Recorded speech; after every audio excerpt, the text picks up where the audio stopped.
time. It was a long time. There was a lot going on behind the scenes that you were not privy to, but I certainly lived on a daily basis, trying to get all of the ordinance information tied to the correct people in the tree, now using the tree system as the way to clear temple ordinances. Before we used just an alphabetical computer list, and when we went in to clear temple ordinance, we would just go look for that name, and if we didn't find it, then we would clear the name for temple ordinances.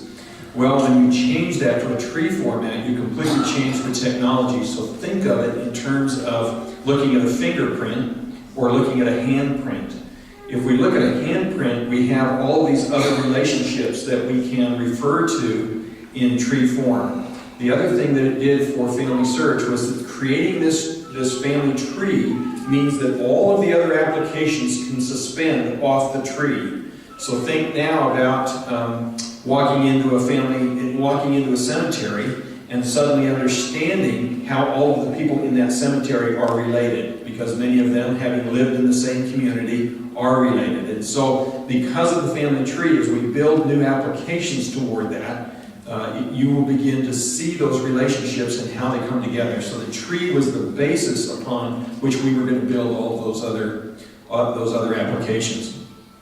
The other thing that I will download to you a little bit today are stories and photos. One of the things that we have been watching is what attracts people to want to do family history. One of the things that is most attractive to it is seeing the photo of a person, and then, if you will listen, as they see that photo. And I heard it going on back here in the cultural hall. As people would see the photo of someone, they would start telling stories about that individual, or their memory of that individual, or their memory of another family member talking about that individual. But there were stories going on all over the cultural hall. I wish I could have captured them all. Many of you also have photos that perhaps other family members do not have.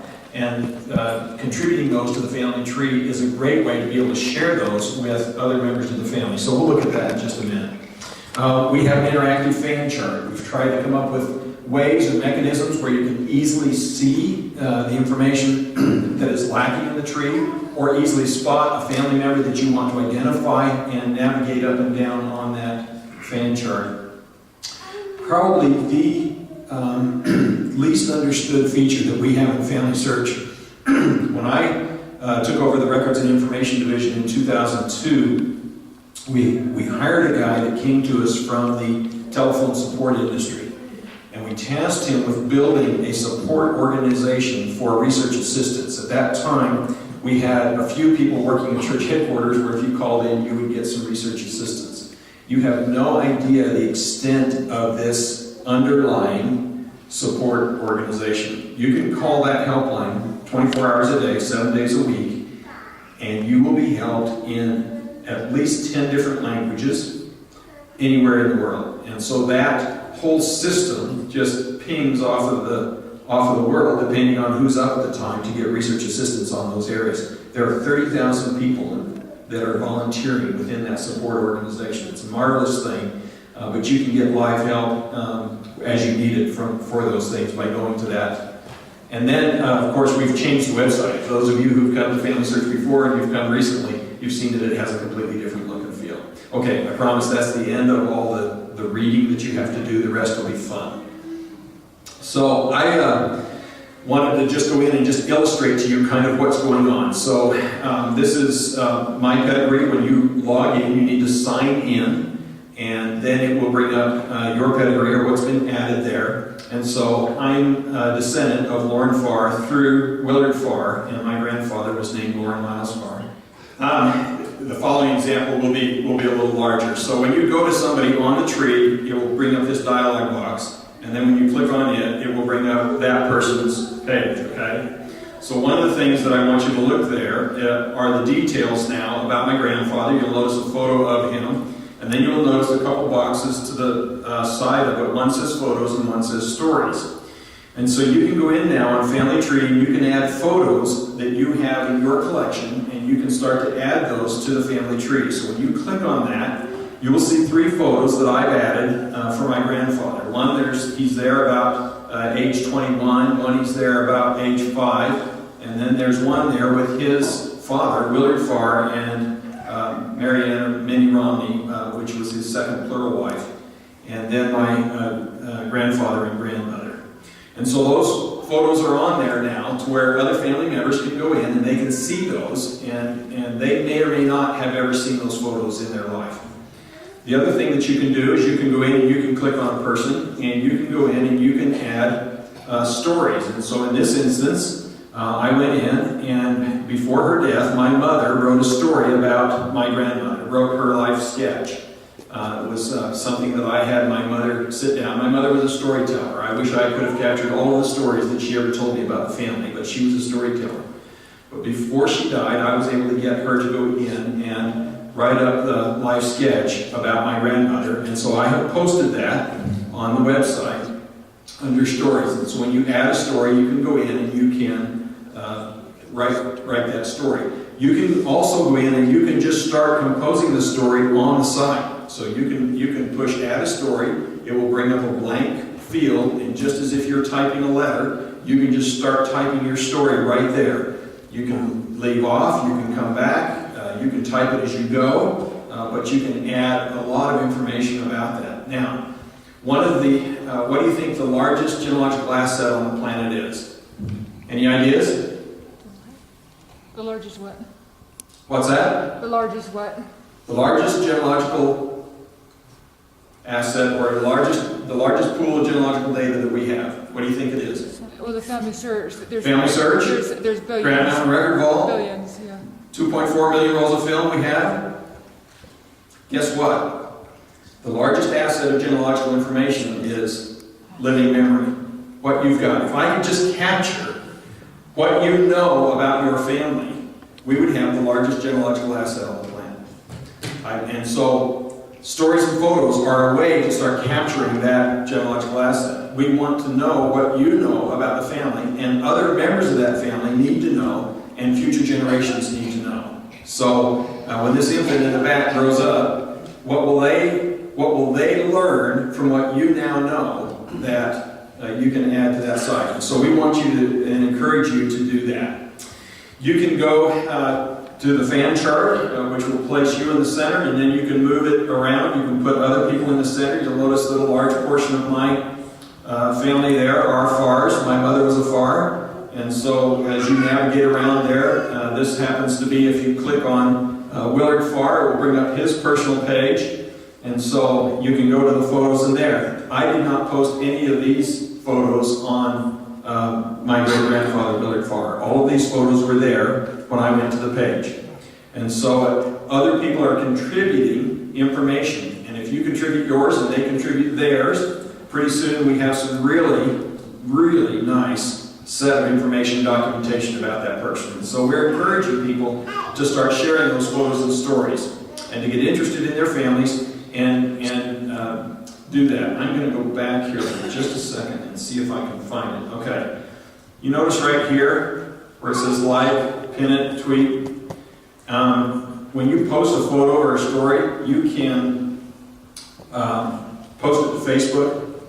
And so it was interesting. Our managing director the other day, Dennis Bringhall, who's a member of the 5th Corps of the 70, said that he, of all people, as the managing director of the Family History Department, he ought to be able to get his 5 kids to come to the Family Search website. He says he can't get one of them to come to the Family Search website. He said, but he posted a photo on the Family Search website, on his tree, and then he went up and he posted it to Facebook. And every one of his kids then went to the tree through Facebook, because they had to click on Facebook and come back to the tree to look at the photo. And so, success. He got them all the family tree, but he did it through Facebook. Why? Because that's the generation, and that's what they're doing. And so those are there, and so when you want to let others in your family know that you've just posted a family photo or a family story on the family tree, you can go link it to your Facebook pages, and that information will immediately go out to everybody on your Facebook page. So you have to get up pretty early to get ahead of us. This is the learning part. When you go here, there is all kinds of assistance that you can get 24/7. And so you can get help, you can get product support. I know some of you have talked to me about features that you're having challenges with on the Family Search website. The best place to go is to the help site there. and they have people standing by on the phones, ready to go, ready to help with each and every question. It's going to be very challenging for you to throw a question at them that they have not heard before. It's going to be extremely challenging for you to do that. And then just lastly, there's a completely different new look and feel to the website. Those of you who have used our previous website, notice down here across the bottom, your recent people. And so as I have posted pictures online there, you will see, now part of those, the ones on the left are Farrs, and the ones on the right are Petersons. And so that's my other part of the family, but as I've been posting photos on there, it keeps track of my recent activity and what I've done. So just, I think that you really enjoy the new features there. Some of you go out to eat. Anybody go out to eat? Any of you go to Applebee's? Anybody go to TGI Fridays? Okay. One of the things, you don't know it yet, but the reason that you choose a different restaurant is not because you like the piece of chicken, because there are only so many things you can do to a piece of chicken, and all of the restaurants pretty much do it. They've got it down. They can pretty much do that piece of chicken for you. You go to different restaurants based on the experience, because you're choosing an experience at a restaurant that you like. Either the parking is convenient, or you like the staff, or one restaurant has stairs and one has a ramp. Choose your favorite feature, it doesn't matter, but we choose things based on an experience. And so at Family Search, what we're trying to do is we're trying to create an experience that you want to come to and that you want to visit and that you want to participate in and contribute your data to. Now there's a lot of genealogical data that's there. There are errors in that data. As we merge data, trying to take all of these disparate systems and pull them together, there were errors made in those merges. And at this point, we're going in and we are correcting that data. I can tell you that one of my jobs is to track the corrections in the tree system, and I can tell you that people are doing the heavy lifting, they're making the corrections. At this point, we really want people, if any of you use New Family Search, we want you to stop doing that. We don't want you to use New Family Search anymore, we want you to use Family Tree. And so with all of that data, it will begin to coalesce into correct information with source documentation and other pieces of information. So just to show you, as the Chief Genealogical Officer, my pedigree is not immune, okay? First time on the site. I go in, I look at my great-grandfather, born in 1823, and they have christening date 1372 for me. Now, it's a pretty simple algorithm. Christening date must be later than birth date, right? I don't think he was christened in 1372 and born in 1823. So we just keep trying to fix those. You have a question? Well, I tell people, don't go to New Family Search because that's old. Right. Don't use it. Right. They say, what? And I explain it again, they go, I understand now. Yeah, we want you to stop using that one because what we're having right now are synchronization issues and challenges between New Family Search and Family Tree. Dave, this group probably is not as computer literate as is the next generation. How do we, as old people and are concerned about the use of the computer, don't do it very well, get our kids involved? What do you suggest? How do we bridge this difficult gap between technology? Yeah, his question is, how does the older generation, who may be more challenged with technology, get the younger generation involved? And I think you have to plan events around which you do it. Do a family home evening around it. Get the photos out, sit down with the kids and say, okay, now I want you to get these photos posted on the website. I don't know how to do it. I don't know how to scan them, but you do. And I think as you start to lay out those photos, a couple different things will happen. One, they will be drawn in because you will start to tell stories about the people in those photos. This is your great-grandmother. This is your great-grandfather. And you can tell stories about them, and that will build unity in the family, and you will have experiences that are really worth having. And then ask them to help you technically get that information uploaded so that, as I showed you here, you can share it with the other members of the family. I have a first cousin in the audience. You know, I bet I've got stuff that I can post that she hasn't seen. But she'll see it eventually if we keep adding that data to it. I haven't posted it all. What I posted she's seen, but I'll bet I have stuff she hasn't seen. Yes? Well, I hired my granddaughter to help me because I'm not computer literally. You hired your granddaughter? Uh-huh. That's a great summer job. And she couldn't get a summer job, and I needed help. There we go. And I just sat there and told her what to do, and she did it. Yeah, that's excellent. She just sat beside her and told her what to do, and she did it. And I'm teaching my granddaughter things that she'd never learned. Right. Already. Yeah, and she will treasure that It's kind of a someday. sneaky way. of- Yeah. Well, the older generation is sneaky, so I think it works quite well. I would suggest that. All right. Well, just the thing, reiterate again, the things that I've shared with you. Family Search really is taking a new direction with the family tree and with sharing photos and stories. Come play with the tools. Show them to your grandkids.